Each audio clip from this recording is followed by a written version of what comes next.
All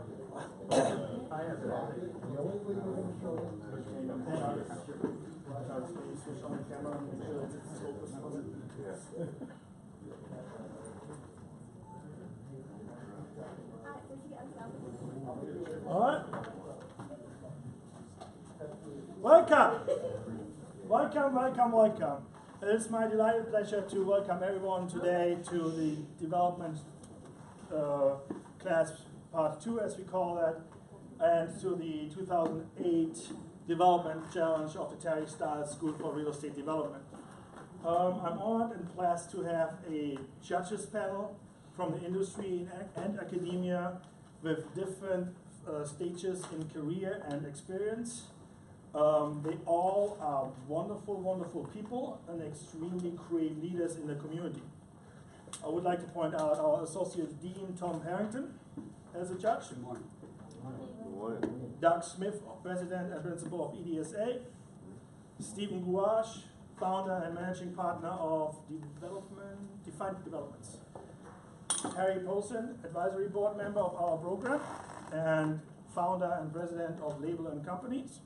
And Tony Trella, Advisory Board Member and Founder and Owner of the Maranthe Group. And lastly, the guy you all know, Dr. Fred Foggy, Director of the School of Real Estate Development.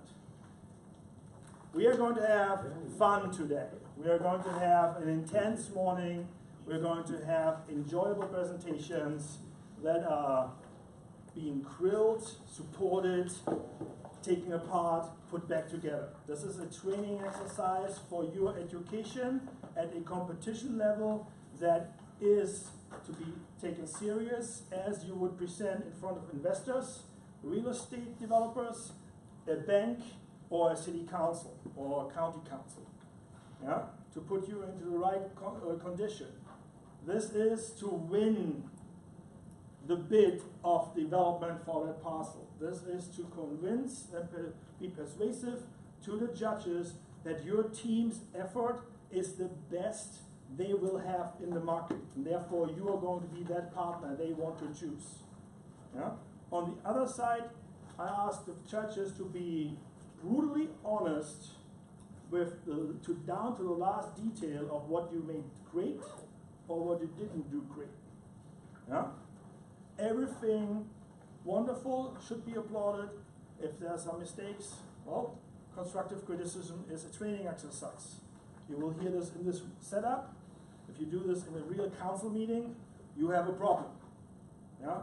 Months of work, thousands of dollars, due diligence money gone. So it's a trade-off between one or the other part. We have a tough schedule. Teams are going to present for about 20 minutes in one flow. This is a timed presentation. That means at 20 minutes, I will cut you off. There will be no other but one more slide. We will cut you off. This is explicitly like you have talk time in front of council. Then there will be time to have a discussion. We started a little bit delayed. I will adjust that. We're going to probably have 15 to 20 minutes time for discussion for that specific team. Q&A. Q&A is also rated in the scoring sheet. Yeah? So you're not done yet really with the presentation. Your knowledge comes out with the Q&A as well. We're doing this for all the teams. There is a 6-people team that will get a little bit more time, 23 minutes, same time for Q&A. After this is done, the judges will have a general overview feedback round for all the teams, not for team specific. Yeah? That all said, breathe, have a great time. The students' teams have not seen the other teams' work before. We did a quick training session 2 weeks ago. They don't know what the other teams have loaded up on the computers. That all said, first team, best of luck, enjoy, this is your moment.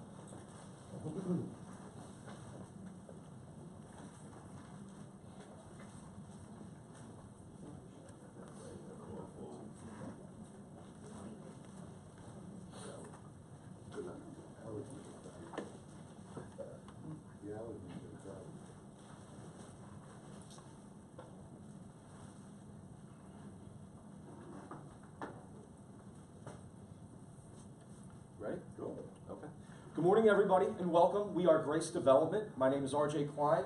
To my far right here, we have Ed Dieter, Carlos Carrion, Angelo Menezes, and without further ado, the tower at Nova, a mixed-use development. All right, we're going to wow you. We're going to give you all the reasons why we think this is a great property and a great deal. On behalf of one of our friends who couldn't make it, he got very sick this morning, Grant Waldron. You're going to see a lot of his work over here. He's an architect by trade. He's a very smart guy. He's putting in a lot of work, so I think his name is well represented here. All right, I was responsible primarily for the site analysis of the project. Of course, we worked together as a team, but essentially, in a nutshell, we're talking about a very busy corner lot located right in the intersection between Nova Drive and College Avenue. Traffic counts around this area is about 14,000 to about 20,000 cars daily. It's not the prime property that you would expect at University Drive, but it's still, we got a tremendous amount of traffic over here, and especially after the Nova Hospital gets built in the area.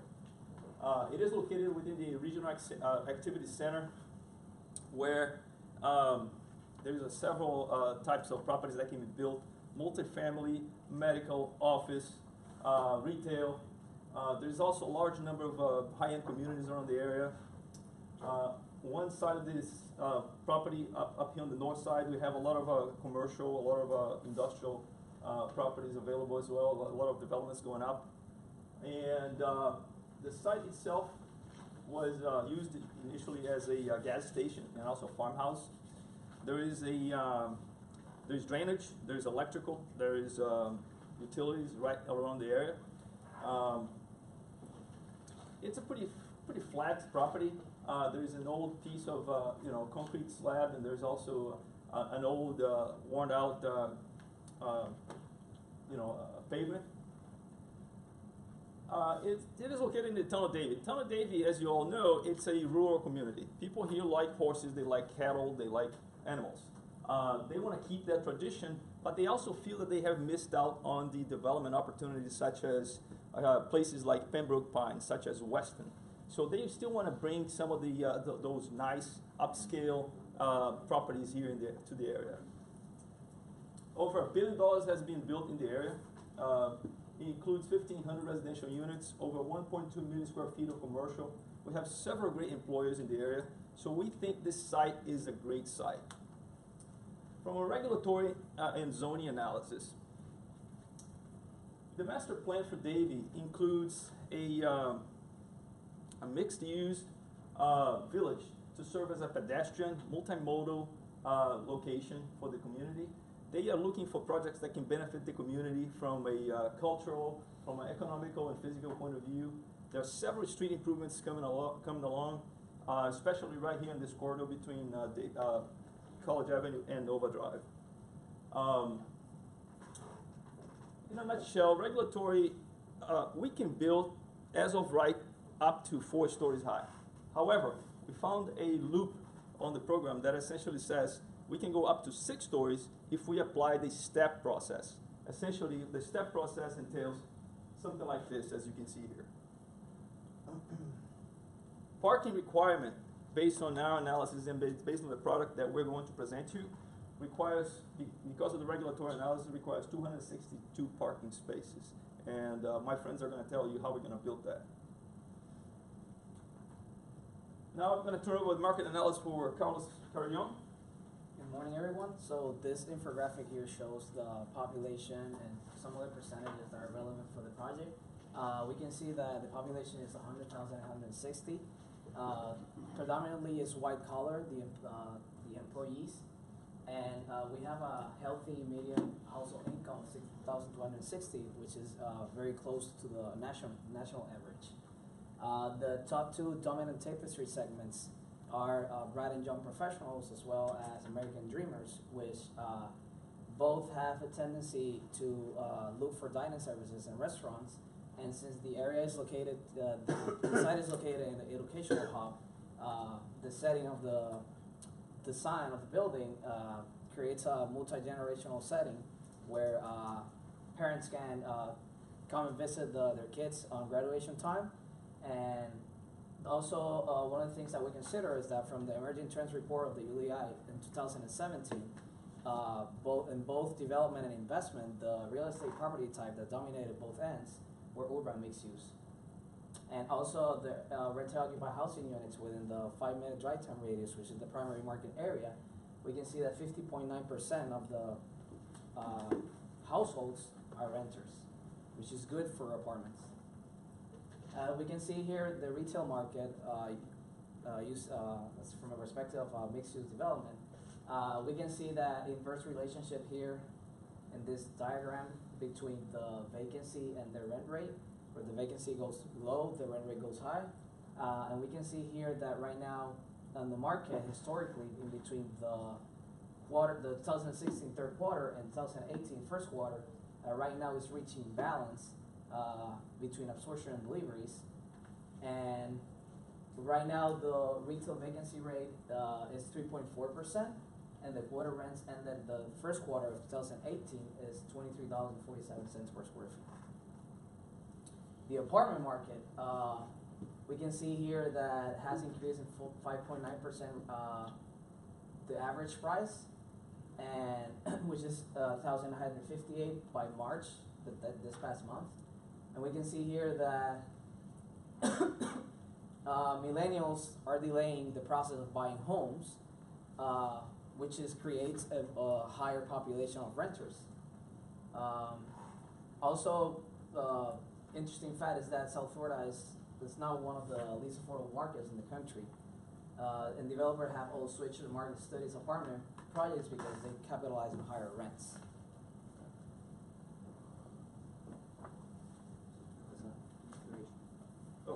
All right, so again, going to introduce some of the work that was done by Grant, and again, I apologize for him not being here, but essentially, we wanted to find sources of inspiration for our design.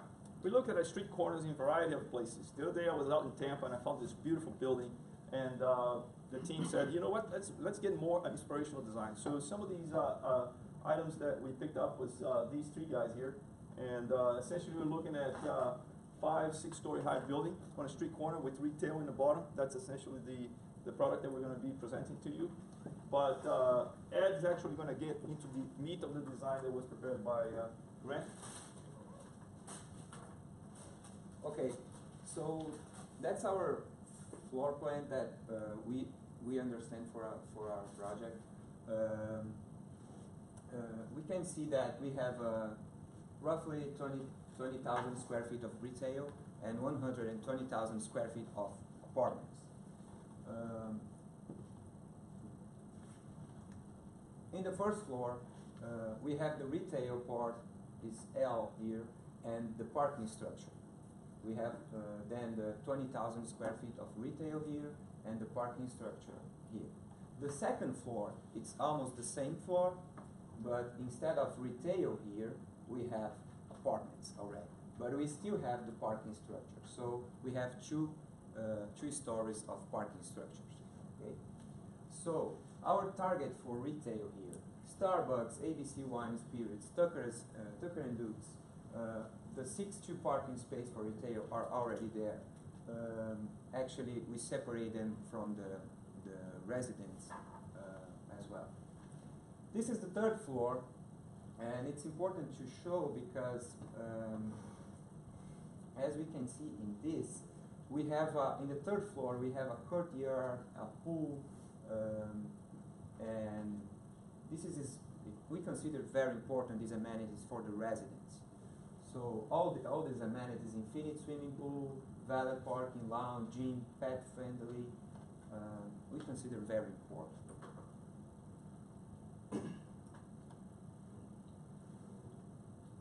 Well, this is our shape, looking from, of course, the floor 6. We have 72 apartments, 1 bed, 22 2 beds, 22 3 beds. What's happening here is that the second and third floor are the 1 beds, the fourth floor is 2 beds, the 5 and 6 floor is 3 beds. Why? Because normally the higher the apartment, the higher the rent. So the biggest apartment are in the higher wall. We are all talking about futures as well, so clean, modern rooftops that you're gonna see in the next slide, energy efficient appliance, tankless water heater, and here we can see actually what's going on. We have two entrances, as Angelo already talked about. This is College Avenue. This is Drive, Nova Drive. So we have one entrance here, one entrance here. Here we can see the two parking structures. So this is one entrance as well. And here is the retail part. The second floor, it's already apartments. And from the third to the sixth floor, we can see the escalate thing that Angelo, the step thing that Angelo already cited. Why that? Because of course we want to go to 6 stories. And we decided as well to use the same escalation in the inside of the building. We didn't have to do that, but we decided to do that. Why? Sunlight. Because we're gonna have a pool here, for example. We're gonna have most of the amenities here. So we need sunlight here. So it's kind of, we decided for the intern part, the escalation as well. Let me make a comment on this. Okay. Just go back real quick. Just so Grant Pool is very good at setting up the E-scale. There's a gentleman standing right there under the overhang on the first floor, okay? So this building is set up to scale as far as a person goes, so you can have an understanding of the mass of the building. Go ahead. So the job from the financial analyst's perspective is take the information and research and design concept and make the numbers work. So just to give you a little bit of a strategy, as developers, we were not contributing any equity in the project, merely our services. We decided to take on the landowner as a partner. He's contributing $2.5 million, which is what he valued the land at. And after talking with banks for construction loans, they gave us a 65% LTV, meaning we had to come up with the remaining 35%. So it's then the equity partner's job to contribute the remainder, which as you can see is $11.11 million. Our construction loan's a little bit higher interest than our permanent loan that will come in after construction is complete to mortgage the remainder of the property. It is typical that interest on construction loans is going to be a little bit higher than the permanent loan. Our hurdle rate was set at a conservative 10%, and we are going to sell off at the end of year 5. So just to give a little unit breakdown, as we mentioned, we have different standards as far as 3 bedrooms and 1 bedrooms, standard and deluxe.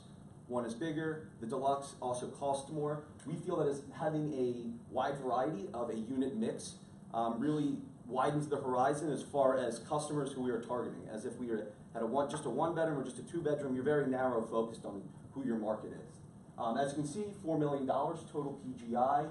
I think it's really important to look at this, to notice this high $4.25 per square foot for retail. The reason being is we also incorporate a percentage rent aspect into the retail rent. Okay, as far as the construction budget, we have a total cost of $43 million. Our hard costs are around $40 million, and the square foot, the cost to build per square foot is $192. As we have a total square footage for the building as 195,000, so we got this hard cost of 40 millions. We also have the soft cost around 3.6 million. And it's important to state that we have our development management included in the soft cost here. So as a finance performance, what happens here is, well, what did you contribute and what did you receive? So the landowner is contributing with 2.5 million, that is the land, and is getting an RR of 17% roughly. The equity partner is contributing with 11.1 million, and it's getting 14%. So although we have a total project of 11.8, the partners are getting a good IRR, at least much bigger than our hurdle. And the developer are making 3.5 million. That is coming from. All right, the strategy here is essentially this. We created a waterfall payback, and all of this financial has been presented to you in the form of an Argus run. And essentially you have a waterfall distribution where at first level, the landowner and equity partner take a 10% preferred return. At the second level, we apply a 15% IRR look back with a 45% split and a 10% of a promote for the developer. And then at a third level, we have the residual at 40, 40, and 20. So the developer has gonna get paid 5% for the services of developing the project. And in addition to that, he has incentives that if he reaches certain parameters of return for the partners, he gets compensated based on that. We also ran a sensitivity analysis to understand what would happen if this property ran in the wrong direction. So here you have essentially the worst case scenario where you have, where this property could run at about a 6.57 IRR with $13 million in profit. This is the status quo. This is the baseline of the project right now, 11.67% IRR with $22 million in profit. And depending on how you go with the land, if you move up or down, or if you move up or down the cap ratio, things can change. So here we have the best case scenario. We ran an analysis and we changed the interest rate to, we dropped about a point in the interest rate. We also dropped the rent rate, the cap rate by 1%. That would be the best case scenario. And land value, let's say we drop that land value by about 200,000. Now we're looking at getting a 20.41% IRR with a potential of $38 million in profit. Okay. Here we also increased the rent by a couple dollars. So essentially, we're trying to visualize what would be the best case scenario versus the worst case scenario. So basically, we wanted to point out what we see as potential or a growth opportunity with this development. That is the vacant piece of land that is located directly next door, roughly 0.87 acres. We built our development in a way that is easy adaptable so that if whoever comes after us decides they want to expand, it's going to be very simple. Here's a brief site plan of what our vision would be for this. Basically just another first floor retail and apartment unit right on top. They will share the entrance right here. They will share parking in addition to building a new parking structure. And basically what we see between the buildings is a rec area, so to speak. If there are restaurants in the retail portion, they can have outdoor seating. If you wanted to throw in a fountain, a garden, place to sit, to relax, enjoy, this is a perfect opportunity. Not only that, but this would add value to our existing structure. So we felt it was absolutely key to just point out the vacant land right next door and show how it gives potential. So to conclude, our development project is located in the heart of Davie, a thriving and growing area with some of the new projects to come. Our design is pristine. The functionality is there. The market says that this product is needed, the financials work, and there's an opportunity for growth. So without further, if you have any questions, we would love to hear them. Thank you.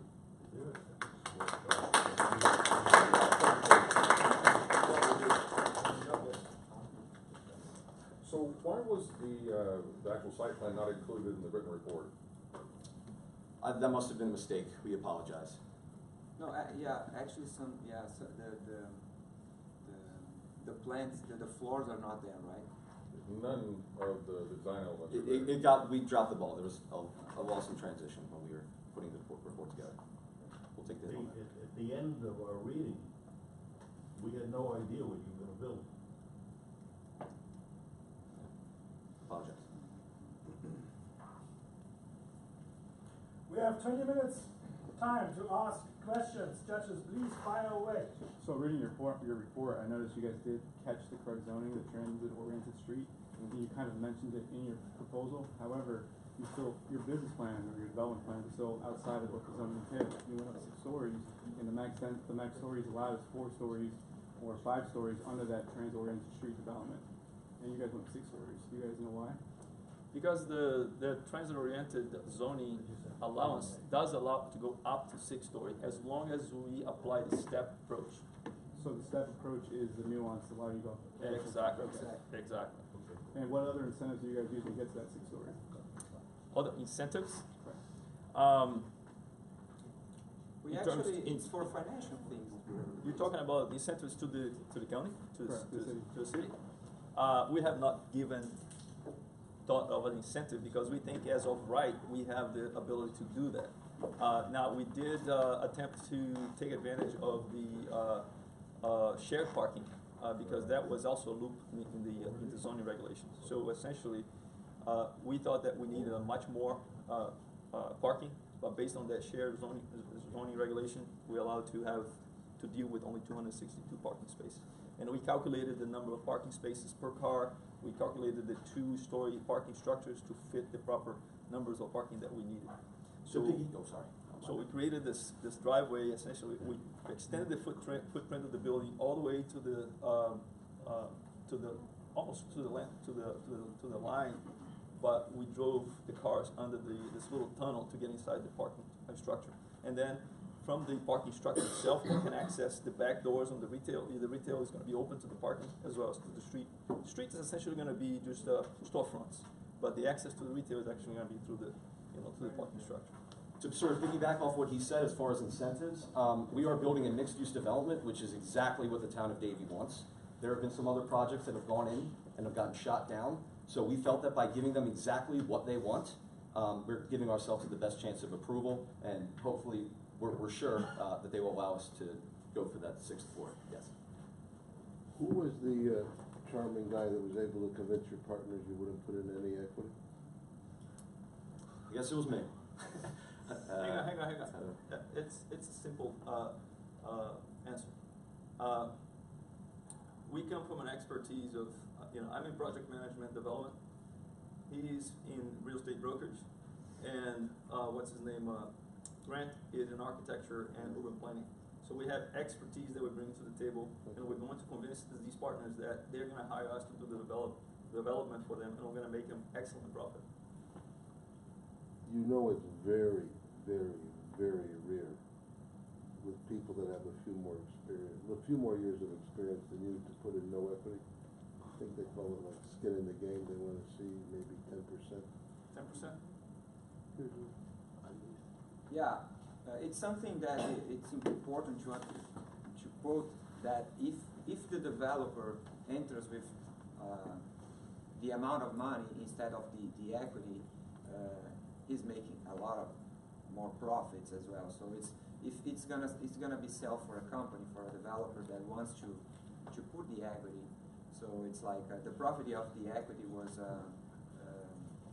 14% IRR was around $12 million. So it's $12 million more in your pocket. Yeah. In our case, we prefer to go with, well, let's find an investor. I don't understand your answer. No, if you enter with the money as a developer, because in this case we as a developer we put no money in this case scenario. We charge for 5%. I'm asking, where did you get the idea you can do it with zero equity? We're broke students, so That's not a good answer. I understand it's not a good answer, but essentially it does happen. It does happen in the world where we are providing an incredible amount of service and skill to provide back a building that has tremendous potential of return. It's going to be turnkey. We're going to do all the work for those guys, and that's the pitch. I can't wait. I don't have a precise, it's not all rosy. I'm sure we're going to have hurdles in the process, but. So, who came up with the opinion? Your market data, you never really told us who you were going to market it to, or type of market it, and how you came up with your unit sizes and the 50% pre-lease. Where did you come up? How did you derive that number? Well, that number it was an industry knowledge where it says the real estate market here in South Florida, when it comes to apartment rentals, are being rented very quickly. As long as you have a decent size, good quality product at a reasonable price, they rent for itself because the housing market here in South Florida is pretty hot right now. There's a demand for housing, and especially in this rental environment. And And we also considering adjacent projects to the area, like for example, there's a proposal that is going through approval process of 1 million square feet of hospital area and retail here at Nova. So the employers of that area, of those that plan, are going to look for housing opportunity, and we are providing that. As far as who it is, it's going to be college students. We're located in the South Florida Education Hub. Mid-level income. And as far as where we got our numbers from, we pulled comparables. We looked at all the different apartment complexes within this area, and we were pretty much right on par with where they are, and not to mention, we're going to be much newer, and by our standards, much better. So that's pretty much where we came up with those numbers as far as pricing square foot. Usually, there's an absorption example of the market study to show you how many units per month new projects are leasing up at. I don't think you'll find any that are 50% pre-leased. And number two, did you look at any newer projects to see if the unit size is different than the 20-year-old properties, 30-year-old properties? No, absolutely. We didn't look at anything under 5 years old. And they were the same unit size as you're recommending? Yeah. I live in one of them personally, right across the street. Okay. Let me tag on a question to that subject, which is, you did reference in your market research, South Florida, specifically Broward County, in terms of residential product, but I think you're in a very special kind of sub-market right here, especially with the site being in the education hub. So based on those specifics, what did you take into consideration when thinking about the final product offering? Well, we certainly took into consideration the amenities, but really how we thought we would draw some of these college students was the first floor retail. We mentioned sort of some of the stores that we thought would appeal to college students, and not just college students, but everyone in that service-based retail. So we would like to have a restaurant, we would like to have a coffee shop, maybe one of the trending fitness, the Orange Theory, something like that. Something that will pull the students into the area from those retail, from our amenities, and not to mention that we are one of 3 buildings that are within walking distance of campus. One of those would be the graduate student apartment buildings, which they are getting rid of to put in undergraduate. So you're going to have a ton of graduate students who oftentimes are foreign students who do not have cars. So there's going to be a massive amount of these students who are out of place and looking for a new place to live, either within walking distance or they have to buy a car. I would think within walking distance is a little bit cheaper. Also adding to that, we consider too the disposable income. Over 60% of the population in the primary market area between the age range of 25 to 34 years old have at least $35,000 a year in disposable income, which is roughly $3,000. And that's enough money to spend in our retail. And what's your target market? I mean, when you describe that, what is it's the top 2 dominant tapestry segments, which is the median age is 32.9, and both of them have habits of utilizing dining services, which from our regional economic indicators, that's one of the industry groups that had the highest percentage of profits. Okay, so I think where I'm trying to go with this is that target market geographically Broward County, or is it something more specific? No, well, we utilize primary market and secondary market, separated by drive-time radius, within a 5, 10, and 15 minute, and the comparison of share of profits is between the state of Florida and the Broward County, and it's within the last 3 years, from 2015 to current time. When you decided to step the building to go higher, did you ever consider when you step the building you lose units and increase costs? Yes. So why did you decide to go higher? Because we wanted to maximize the square footage. I'm going to ask the question again, maybe you'll think about it. You're going to lose units, and Doug the planner can explain to you why, because you're dropping units to step, and you're increasing costs. I guess the whole reason we did that is, We're increasing costs in the short run, but you're also maximizing rental income because of the extra floor. But if we go Why, with why are you max? I don't understand that. if we go with four You're looking stories, at the ocean? No. So how are you maximizing rental income? Oh, it's the difference between, yeah. look at the numbers. So let me show you because if we go just with 4 stories, Yeah. we're gonna have just 80,000 square foot for residential, because we would need, we couldn't, for example, where is the here, we couldn't just do like 4 stories here and no space here for windows, for example. If you do just a square building here, okay, you're gonna put apartments here and windows, but what about this place? So it's like as an architect, I'm not an architect, but it seems like impossible for a square building like that. Well, we're gonna have like, and we actually tried to do. Yeah, we tried originally. But it was like, yeah, the apartment was like 70. Yeah, we broke into different segments trying to figure out how many apartments would fit inside of a section of the building, and So we realized that from we architect- needed this for, well, that's why we, and then the step thing would give us like 120,000 square feet instead of 80. And we also have competitive amenities with current projects that has been finished. The quality of the amenities is very similar, and the price are also is close to the competition. And I'd like to, go ahead, Todd. I inject a couple of things. Yeah. I think maybe I try to put it another way of what the judges are saying. I thought your research was extremely thorough, and to me, your research just shouted residential. You gave it a 5,000, 10,000 foot overview of retail, but I don't think you really supported the amount of retail you want to put into this project.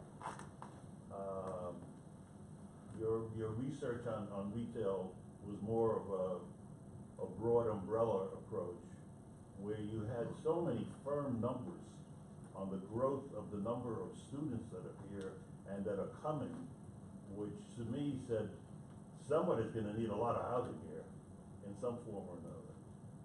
So I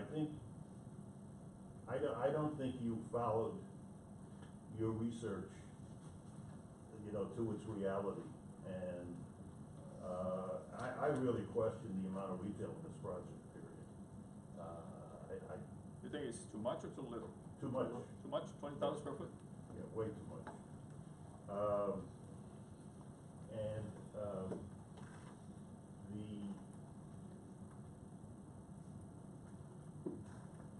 The one thing that you didn't mention in what you needed to do, in fact, this is, I think, all the teams, nobody talked about the land and studying the land before you put any money into it. How do you know that this land, as it sits today, can physically support this structure?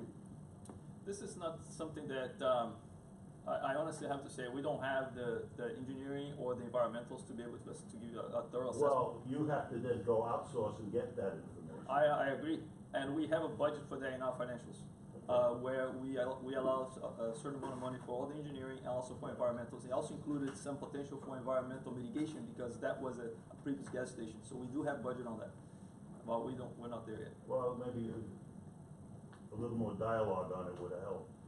The parcel A, the piece you said, gee, I'd like to get my hands on parcel A, and as a phase 2 in the future, I think is a good thing that you were able to have the vision to see that maybe there's a way I can really get more out of it. But looking at the aerial of it, now I don't know if you walked it. I mean, it's loaded with vegetation. Yeah. I got a feeling there's some wet stuff in there, and some wetlands or something. When I see that much vegetation in an aerial of something in Florida, my antenna goes up and says, something's supporting all this vegetation. Yeah. This isn't a piece of dirt like next door here. Yeah. We did walk the land. We looked under that area specifically. Yeah, And I'm familiar with wetlands. Yeah. I don't think that is wetland, yeah. but ultimately, Well, I'm not saying those answers you're are gonna be. necessarily gonna find Yeah. it. No, I understand. I think I was just looking for the fact that you were aware you should check that. Sure. Okay, Absolutely. Sure. that's all I'm saying. Well, since we didn't have this in our books, it was very hard for us to look at your financial analysis and say, what am I talking about here? Because I had nothing to visualize of where your charts and your financial models were coming from, because the presentation we got didn't identify any product in either a visual look, a rendering, or even a description. You just left us with all this data and information, and it was like, all right, what are they gonna do with this? And so I think, that was something that, was that planned or, anyway. And I just have one other thing that Harry Posen, I think was concerned about, and I'm concerned about. I know the background of some of you. And you have, rightfully so, a mentality of being aware of what I would call flight capital, where people come in from Venezuela or Colombia or somewhere, and they bring their wealth with them, and they're very inclined, or more inclined, to drop $2.5 million on a piece of land and be the equity partner. We know that those pockets of money exist, but we want you as students and leaders of our industry in the future to understand that's not mainstream. That's really not where the capital markets are. That there are a whole bunch of $2.5 million equity people just waiting to write a check on a piece of dirt up in Davie. We would hope that you understand that as your career goes on and everything, you're not gonna find those pockets of capital very easily. You have to take a whole different approach to this. And I would suggest that most of the people that I know would do this, would want you to leverage this deal and borrow the 65%, and not to have the money all come out of equity partners. The more, I think the more favorite approach would be to leverage the $2.5 million with a construction loan and so forth. All in all, I liked your presentation in that you were on top of your game, you were on top of your information. What I liked was that when one of you didn't know the answer, you instantly turned to one of your partners and you knew where to go to get the answer on your team. That's very strong for you guys as a team. Because when you do this in real life, and we can all tell you we've done this, when you go into that room to ask somebody for money, just remember one thing: they only give you one shot. Yeah. There's no, oh, I screwed that up, can I come back next week? It doesn't work that way. So the rehearsal and the ability to really know your project and so forth is really important. And I saw you have strengths in that as professionals. That's my comment. Any other questions? So, one of the things, I don't wanna get too deep into this, but in terms of the design, because obviously Grant's not here to defend it, but I'm really curious about the circulation plan of being able to get cars in and out of the parking lot, and then also this whole thing with the pool being on the 3rd floor of the property, as I understand it, and how that's going to interfere with the structure underneath in terms of the parking and the support systems needed for that. But more importantly, and a simple thing that I don't see anywhere here, is how are garbage trucks going to be able to, access the property in terms of getting the waste out of the property for all that square footage? Because to me, I don't see any way, outside of maybe rolling dumpsters out onto the street, that you're gonna be able to accomplish that with the way this is laid out. Just think of the questions the fire chief is gonna have. I know Grant did put in some space for loading, so to speak, for retail. Here. So I was assuming that same corridor would be for trash trucks. I'm trying to look for where it has it. No, it's this one. Angela, this one. That one here? Yeah, this one is bigger. This entrance is bigger for the loading part. Okay. That was the idea. Okay.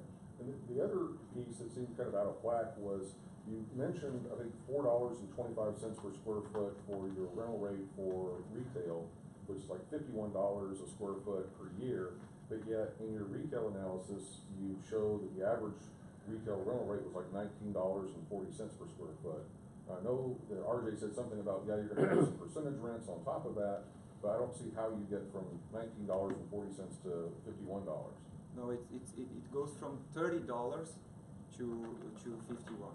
Yeah, $30 is our base per square foot. Yeah, our And base. then, and then in terms of percentage rent, we get a 4%, I think, of I think it's like $1,000 in retail per square foot.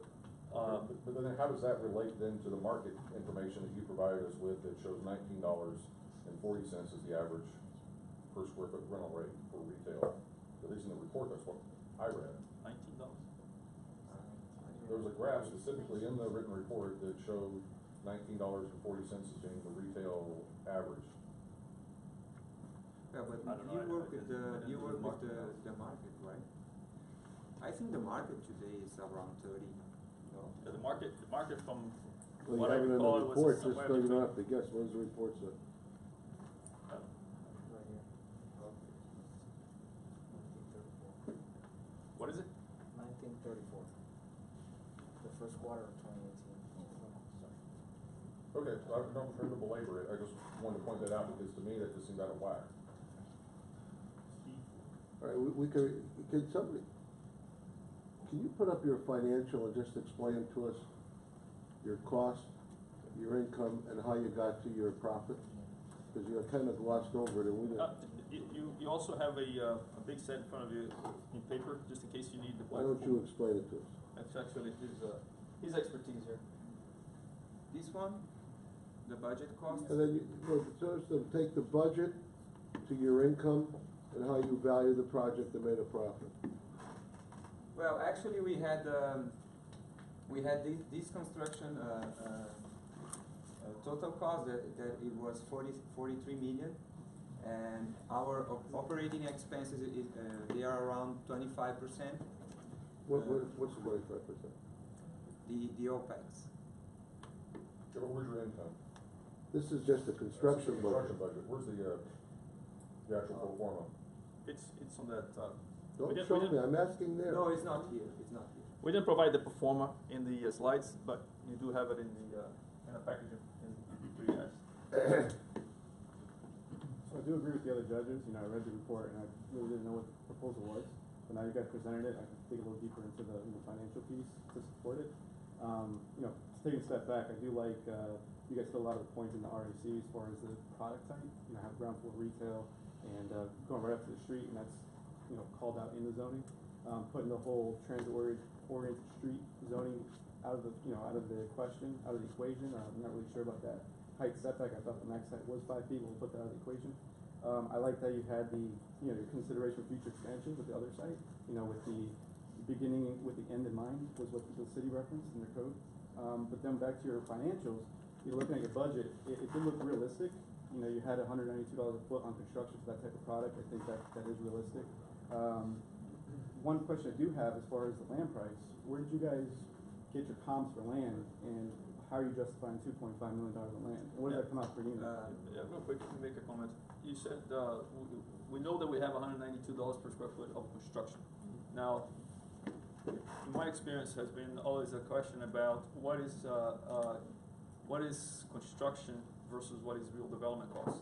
And as for the development costs, this is at about $390 per square foot. So it's very important that we get clarity as to construction versus development costs. So development costs here, we're talking about almost $400 per square foot. So it is an expensive property because of all the parking structure and the height of the building and all that stuff.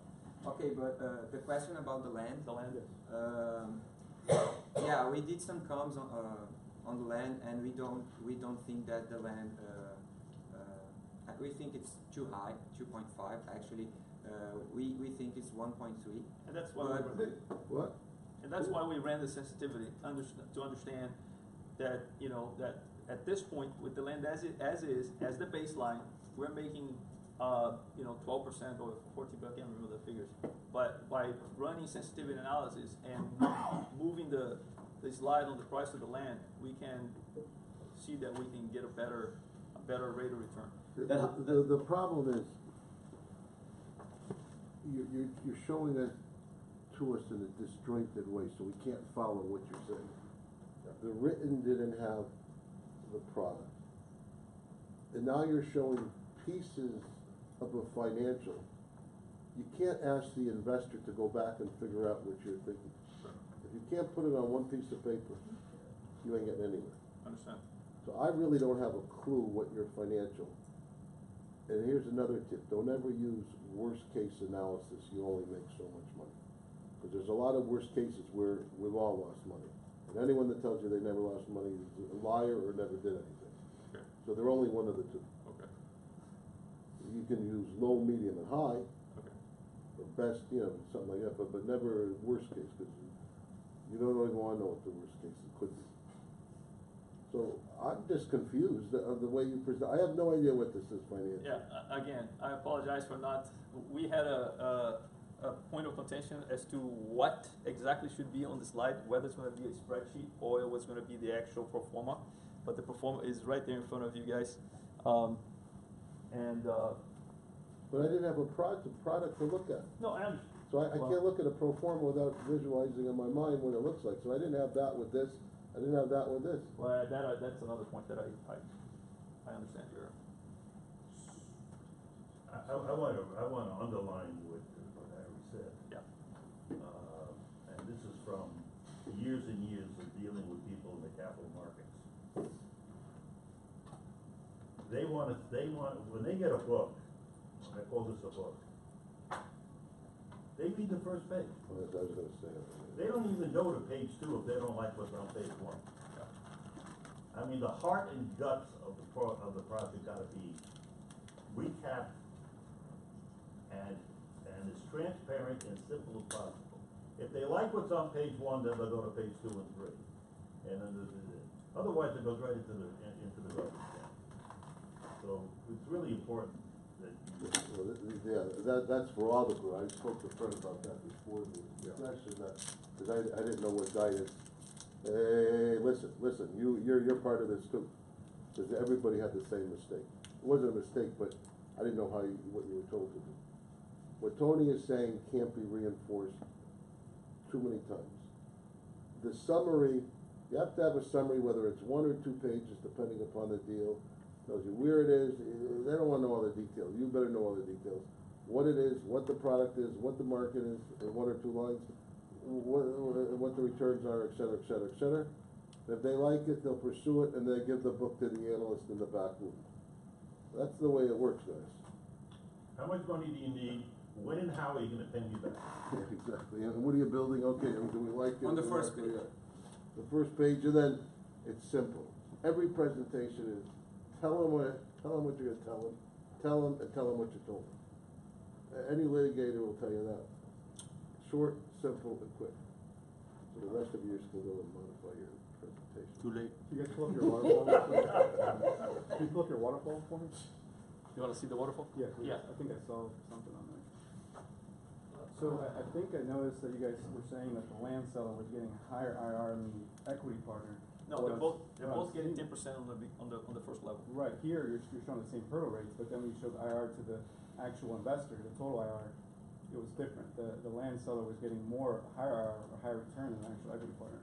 I don't know what page that was. Yeah, because that's the return on the equity of the landowner is actually higher than the the return on the, of the equity partner. It's impossible. They have the same hurdle rates It's though. impossible.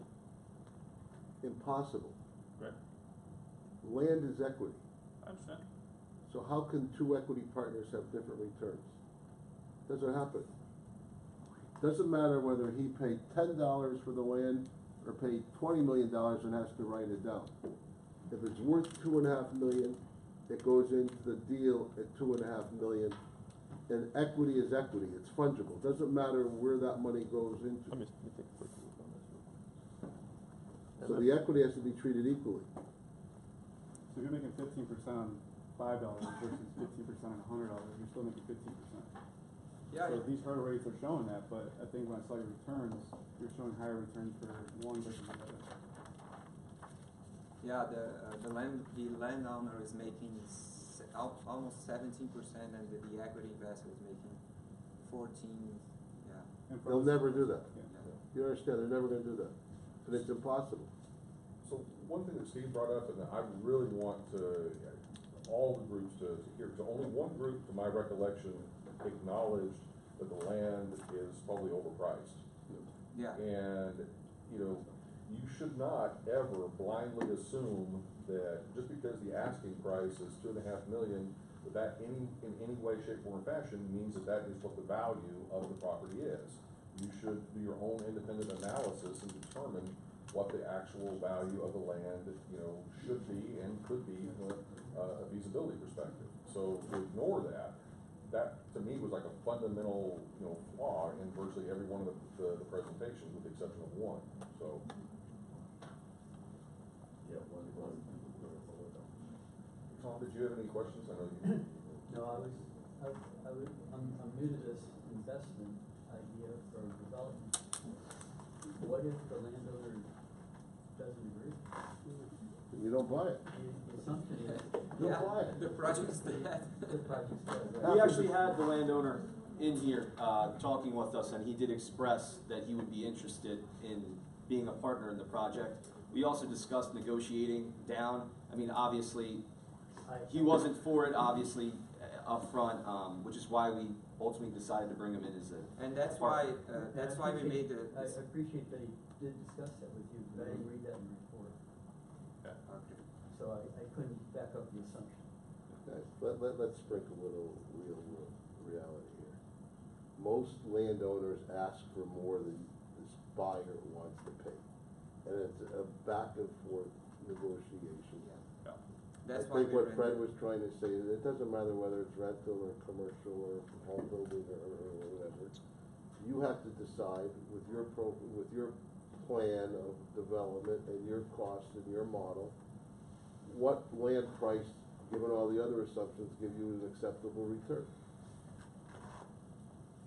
And that's how, I mean, that's how most of us do it, given your view of the future and everything else in the world. Yeah, the reason we put the 2.5 million was like we understood that the first question of you guys could be, well, why did you put 1.3 million in the land if the land is 2.5?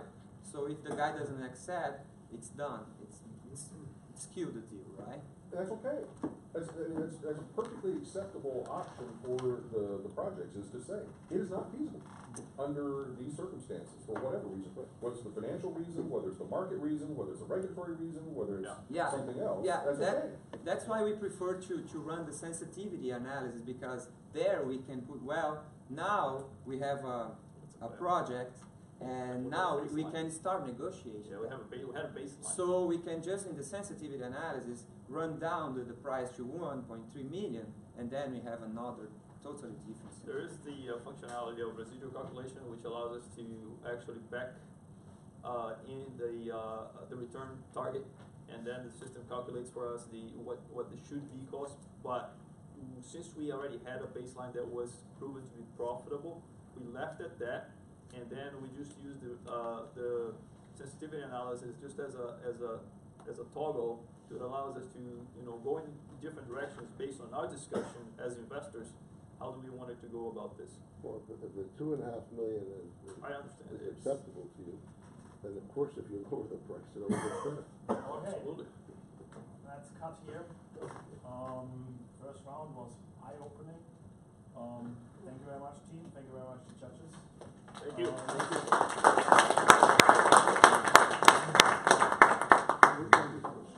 Next team is out, Gloria. The first page is Professor, is there like a 2 or 3 minutes between teams? Yep. Wait, can we do our, otherwise I'm gonna get them all. Can we take 5 minutes to do it, just come back, get out while they're shut up? Yeah, otherwise, I may give, I don't wanna, wait at What I'm actually also going to do is, once you're done with it, I take. I have your presentation. This is the same thing you emailed? Correct. I got it. I'm trying to save paper. It's my new model. Watch the cords, watch the cord. Fish on. There you go. How much time we got, Dr. Ford? Dr. Wood, how much time? About 2 minutes.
Oh, so we gotta do questions and answers and the submission? Right.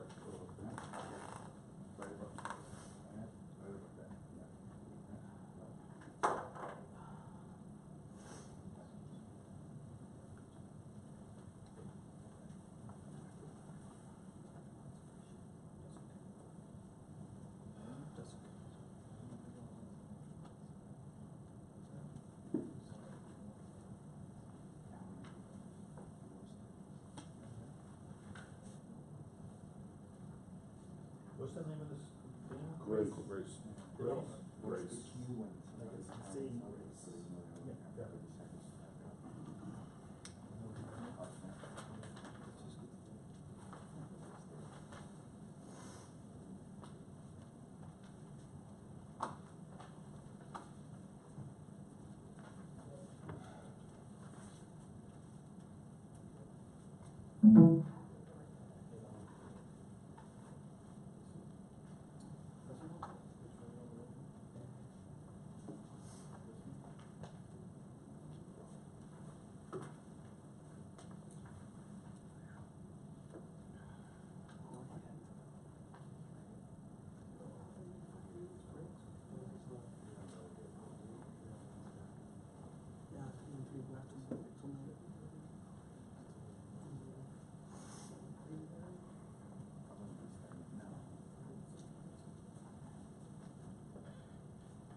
Tell me you're gonna make us work this hard.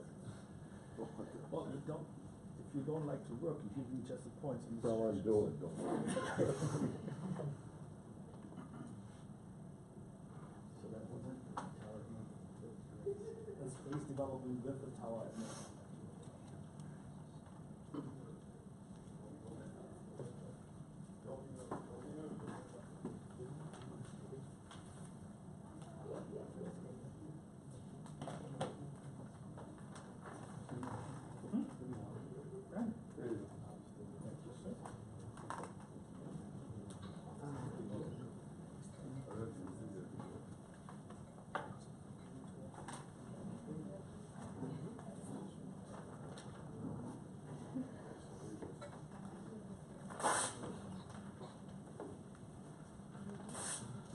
Who's the next target? No. Gloria? Unless you got good cigars. Where's Scott? Alright, next team is Team Laureate. Let me check the chat.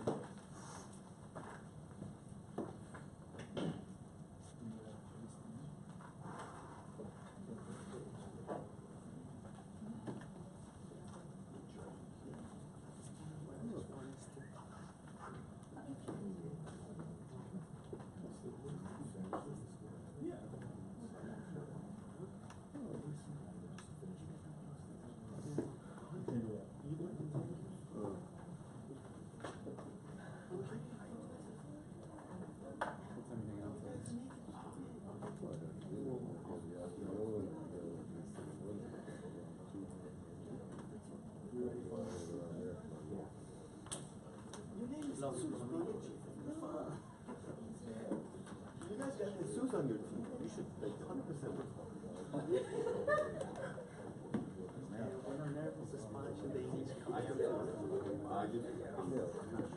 But public speaking come up with they give a public. Next team is because they do the public afterwards. Yeah. Afterwards. Then they vote and then they give the answer. So everybody on the internal touching all comments. And then at the end, everyone gets a roll and go outside the roll. I just make statements like, REE. No. You get it? REE, you think about reading, like your job.